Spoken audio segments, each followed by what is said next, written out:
been reporting, General Milley warning Russia today now has the capability to launch an attack on Ukraine, he says, with very little warning. Are the U.S. and our allies ready if it does? With us now, retired Lieutenant Colonel Bob Maginnis.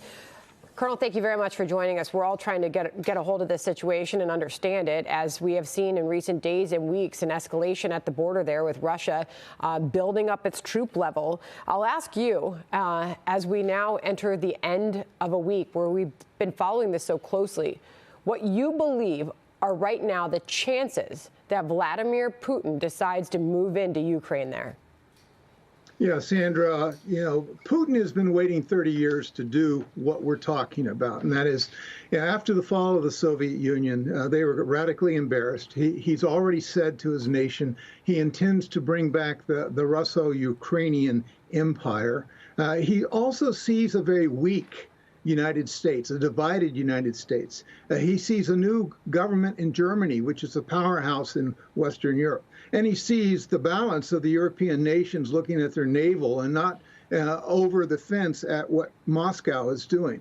And then, of course, President Xi in China will basically celebrate what Mr. Putin might do with Ukraine, because he needs similar support if he were to go into Taiwan, which could, of course, be something in the near future as well.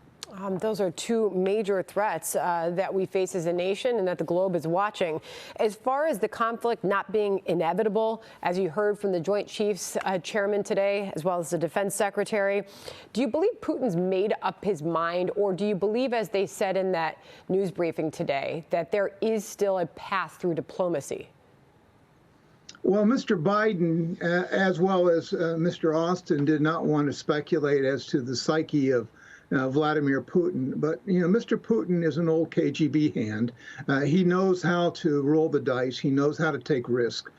He sees this as a vulnerable time for the West. If we had acted, Sandra, back in the spring of the last year and provided some meaningful armaments, such as air defense systems, to the Ukrainians, then what we're seeing with the arrival of Su-35s into Belarus would not be as disconcerting. But that's a marker. That's an indication that they are getting serious. They have Ukraine surrounded from Belarus to the north to the east with 100,000+ people, the Black Sea Fleet, as well as Crimea to the south, and of course Moldova with a regiment on the west. If they want, they could probably have Ukraine. And I checked the weather today in Kiev. It's good armor weather. In other words, they could roll tanks very quickly across eastern Ukraine, take Kiev in a matter of a couple of days. And we're, of course, left wondering what that means for U.S. troops, although President Biden continues to say he's not going to send U.S. troops into Ukraine, but there's 8,500 standing at the ready to assist NATO.